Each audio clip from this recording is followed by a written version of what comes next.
Olá, vamos iniciar então o curso de Covid-19, conhecendo um pouco sobre a doença, sobre sintomas e sobre métodos preventivos.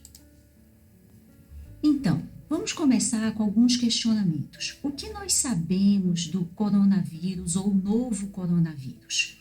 Então, na verdade, o coronavírus é uma grande família de vírus que causam zoonose, que infectam animais e seres humanos. Então, não só os humanos são contaminados, os animais também se contaminam por esses vírus. Então, há relatos de doença respiratória causada pelo coronavírus desde a década de 60. Então, o coronavírus, o novo coronavírus, apesar dele ter essa nomenclatura, ele faz parte de uma família que nós já conhecíamos. Em 2003, ele foi responsável pelo SARS-CoV, que é a síndrome respiratória aguda grave. Em 2012, o MERS-CoV, que é a síndrome respiratória do Oriente Médio, e foi responsável ao longo dos anos por outros quadros respiratórios. Eram todos fazendo parte, sendo causados por vírus dessa grande família. Mas agora, em 2020, ou seja, no final de 2019, início de 2020, nós conhecemos um novo vírus que teve a nomenclatura como SARS-CoV-2. O que a gente sabe desse novo coronavírus? Ele foi um vírus que provavelmente teve sua passagem pelos morcegos e por um animal que tem no Oriente, que é o pangolim. Então, ele passou por essas duas espécies animais para chegar ao homem e causar a doença e ser responsável pela pandemia que até hoje nós estamos vivendo.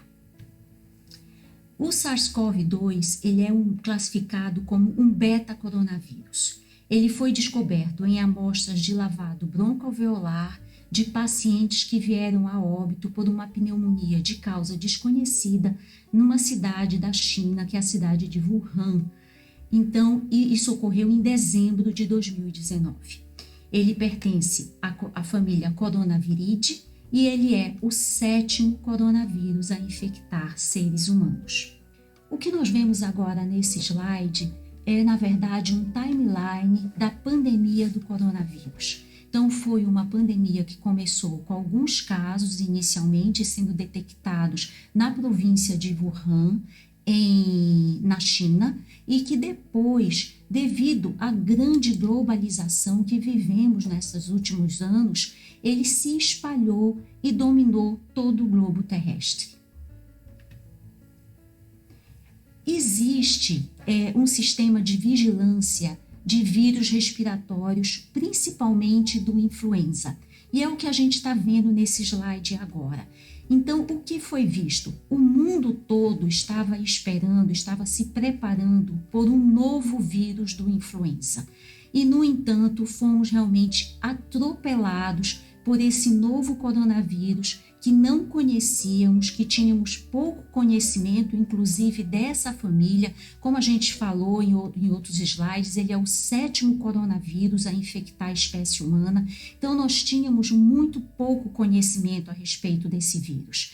E realmente sofremos e estamos sofrendo até hoje, aprendendo, tendo que aumentar nosso conhecimento para poder dar conta dessa pandemia. Então, o que a gente está conversando hoje, provavelmente são coisas que vão ser até modificadas ao longo desse ano. Mas é para a gente está aprendendo com essa pandemia, mas o que a gente está trazendo agora são coisas que foram mais consolidadas ao longo desse ano, ao longo de 2020 que passou, e vamos continuar a crescer no nosso conhecimento agora no ano de 2021. E como se dá a contaminação? A contaminação ela se dá por gotículas respiratórias. Enquanto uma pessoa infectada, ela fala, ela espirra ou tosse, ela vai contaminar aquela outra pessoa que está próximo dela. Ou então o contato direto com secreções sem proteção. Porque quando eu estou falando, quando eu estou cantando, quando eu espirro, quando eu tusso, essas gotículas elas vão ficar suspensas no ar por um período e depois vão se depositar em locais, em mesa, cadeira, né, em superfícies.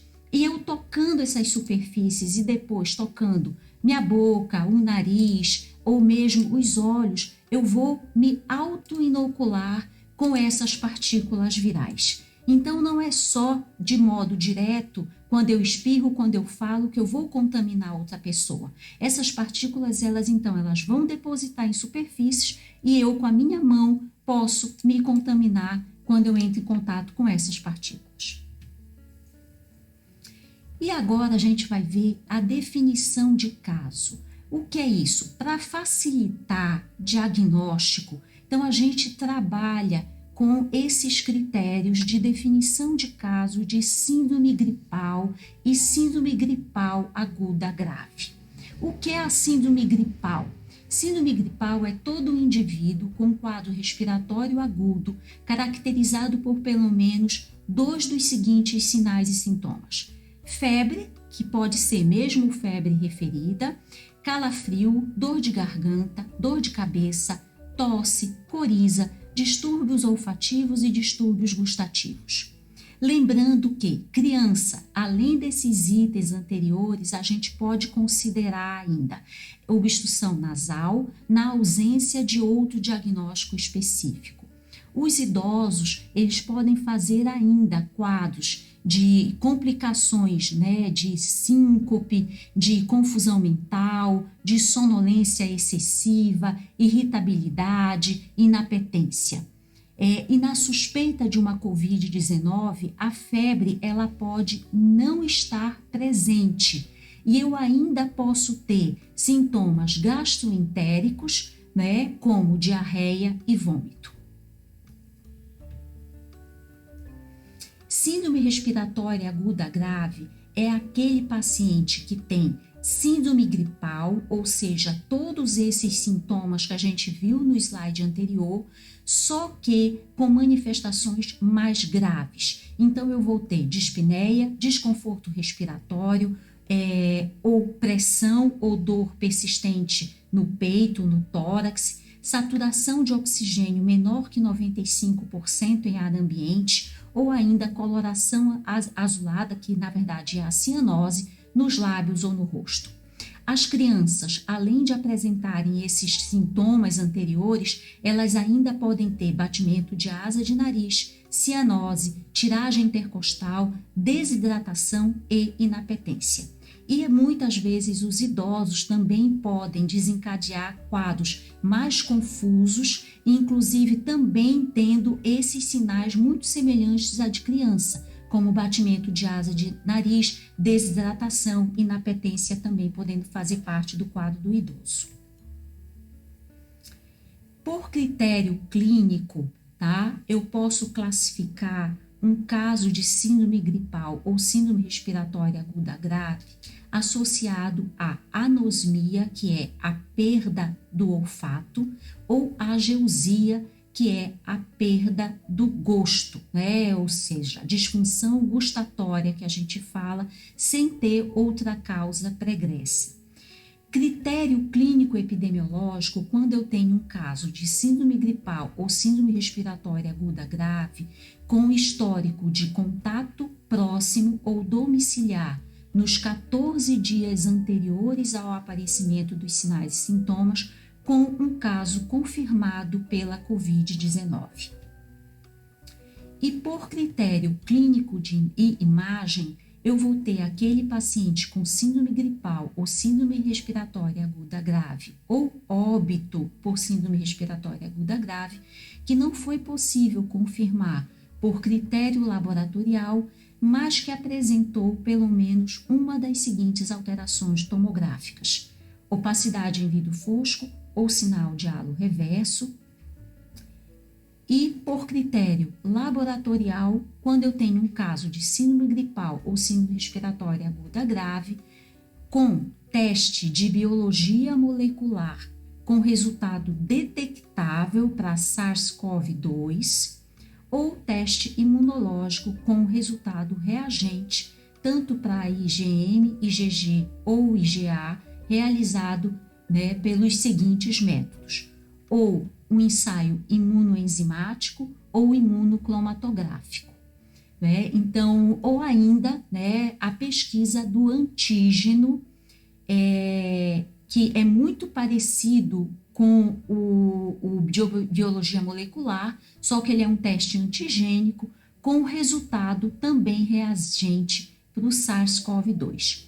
Vale a pena a gente aqui já ressaltar que os exames que a gente considera como exames mais fidedignos para diagnóstico laboratorial da Covid-19 são o de biologia molecular e o de pesquisa antigênica, sendo que o melhor mesmo é o de biologia molecular.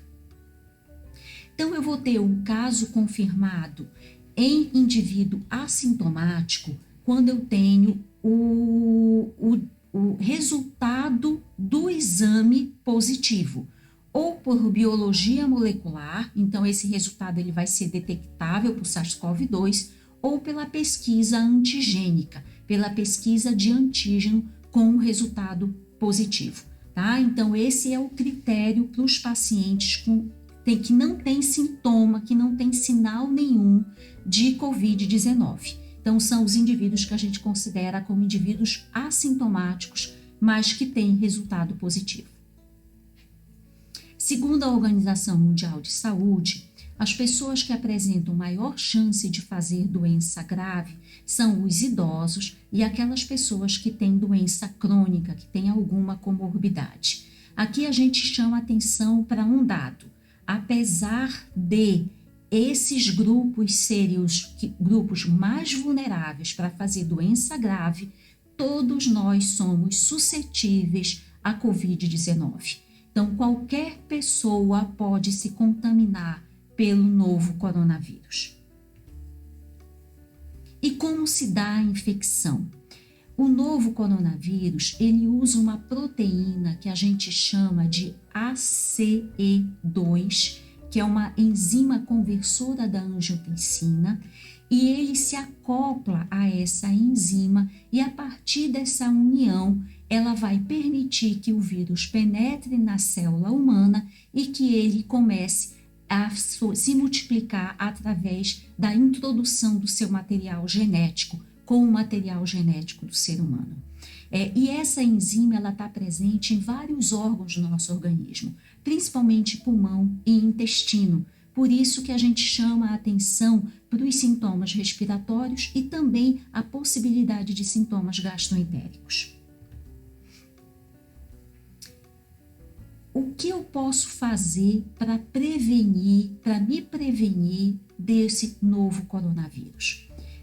Existem as medidas de proteção que estão amplamente divulgadas e são amplamente divulgadas, que é a lavagem das mãos com água e sabão ou álcool gel a 70%, a higiene da tosse, que a gente fala, que é ao tossir ou espirrar, cobrir o nariz e a boca com lenço de papel descartável ou usar o braço. Evitar tocar olhos, nariz, boca com as mãos não lavadas ou não higienizadas e, ao tocar, lavar ou higienizar as mãos após. Não compartilhar objetos de uso pessoal. Evitar aglomerações e manter os ambientes ventilados. E evitar contato com outras pessoas que estiverem doentes. Ou seja, essas pessoas elas devem ser isoladas mesmo no domicílio, e o uso da máscara. A máscara que gerou tantas dúvidas, ela é uma peça fundamental para a prevenção da Covid-19. Ela sozinha, a gente sabe que ela não vai ser capaz de fazer a prevenção. Por isso que tem todas essas medidas.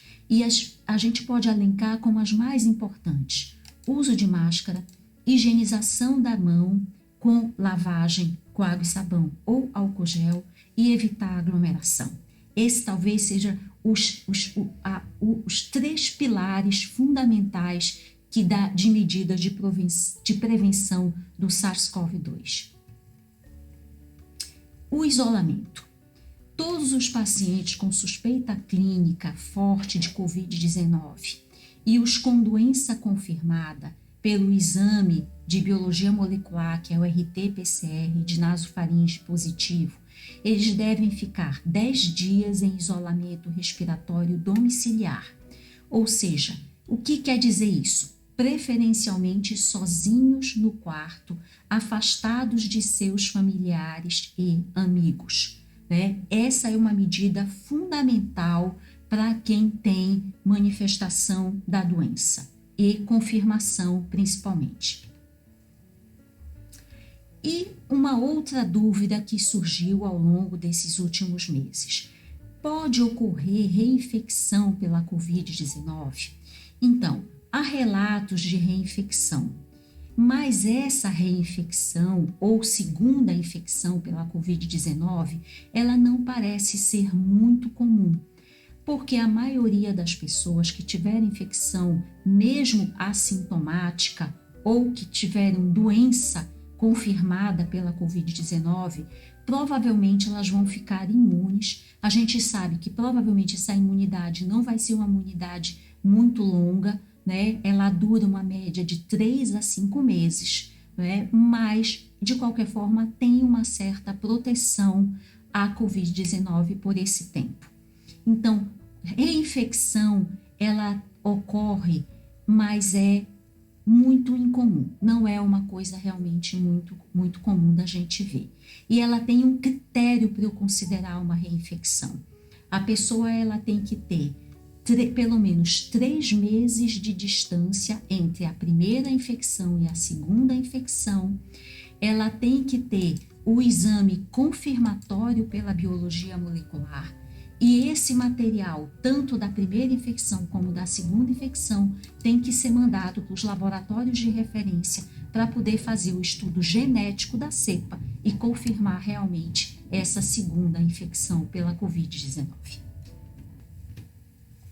E agora vamos falar um pouco de vacinas, né? Então, a gente já falou sobre todos esses métodos preventivos e nesses últimos dias, né, chegou a notícia de vacina à Covid-19. Já vários laboratórios, desde o início da epidemia ou da pandemia, né, estiveram em busca de métodos mais eficientes de prevenção da doença e agora o mundo está sendo vacinado.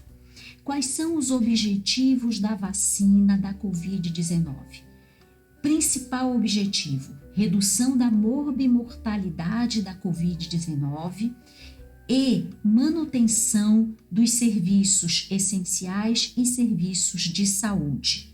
Ou seja, que eles continuem, que não haja a quebra desses serviços. Então, por isso, esses são os principais objetivos que a gente tem com a vacina da Covid-19. E a gente sabe que o ideal seria todo mundo ser vacinado, mas pelo menos no primeiro momento a gente vai ter que priorizar alguns grupos. Então, vai ser vacinado grupos de maior risco de desenvolver formas graves e vir a óbito pela Covid-19, trabalhadores de saúde, pessoas com maior risco de infecção e trabalhadores de serviços essenciais. Esses são os principais objetivos, grupos prioritários para receber a vacina. Dentro de cada grupo desses há um desenrolar de subgrupos e especificando cada grupo que vai ser vacinado, né? Mas de um modo geral, o que eu estou trazendo aqui são os grandes grupos que fazem parte do objetivo da vacina da Covid-19. Sabemos que essa vacina ela foi desenvolvida muito rápido, elas foram desenvolvidas em 1 ano, né? Mas foram respeitados todos os critérios de elaboração e desenvolvimento de uma vacina. Todos eles foram respeitados. No Brasil, aqui, foi liberado para uso emergencial pela Anvisa, bem recente, agora em 17 de janeiro de 2021, 2 vacinas, que são a Coronavac Covid-19, que é uma parceria da Sinovac, que é um laboratório chinês, com o Instituto Butantan em São Paulo, e a Oxford AstraZeneca, que vai estar sendo desenvolvida numa parceria com a Fiocruz. Então, são essas, por enquanto, as 2 vacinas que se encontram liberadas para uso emergencial aqui no Brasil. Então, gente, lembrete importante para a gente dizer no final agora da nossa aula. Temos vacina para a Covid-19, mas as medidas de prevenção ainda devem continuar, né? Não é porque que a gente tem vacina que a gente vai relaxar nas nossas medidas de prevenção, principalmente o uso de máscara, evitar aglomeração, uso de álcool gel, lavagem de mãos. E era isso que a gente tinha para conversar sobre hoje, né? Espero que todos tenham aproveitado a aula e que a gente possa continuar, né, a crescer no conhecimento dessa nova doença. Então, gente, era isso que a gente tinha para trazer para vocês nessa aula sobre Covid-19, né? E vamos continuar crescendo no nosso conhecimento a respeito da Covid-19. Um abraço a todos.